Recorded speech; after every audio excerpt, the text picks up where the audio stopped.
இது வரைக்கும் எந்த கட்சி தலைவர்களுக்குமே தெரியாத ஒரு விஷயத்த அவரு தெரிஞ்சு வச்சிருக்காரு. உண்மையாலுமே அவர் சயின்டிஸ்ட் தாங்க.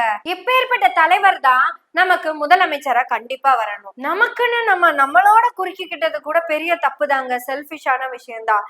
தென்னிந்தியா முழுக்க அவர் தாங்க சிஎம்மா வரணும். சரி, தென்னிந்தியா முழுக்க அவரே வந்துட்டாருன்னா வட இந்தியா என்ன பாவம் பண்ணுச்சு? அப்போ ஒட்டுமொத்த இந்தியாவுக்கும் அவர் தானே சிஎம்மா இருக்கணும். ஒட்டுமொத்த இந்தியாவுக்கும் அப்படின்னு வரும்போது அவர் எப்படி சிஎம் ஆவாரு? பிஎம் ஆயிருவார்ல. அவர் ஒரு இந்தியன் அப்படின்னு நமக்குள்ளேயே மறுபடியும் குறுக்க ஆரம்பிச்சுட்டேன். அவரோட அறிவுக்கும் ஆற்றலுக்கும் அவர் ஏசியன் அப்படின்னு தான் நம்ம சொல்லணும். பால் வீதியில இருக்கும் ஆகச்சிறந்த மனிதர்களை பத்தி நம்ம குறிப்பிடணும் அப்படின்னா ஏலியன்கள். அப்ப நம்ம விஜய் ஒரு ஏலியன்க. ROV, remotely operated vehicle. அதை வச்சு தண்ணிக்குள்ளேயே போய் அணைகளோட உறுதித்தன்மையை ஆராய்ச்சி பார்க்குற வரைக்கும் நான் எல்லாம் தெரிஞ்சுதான் வச்சிருக்கிறேன்.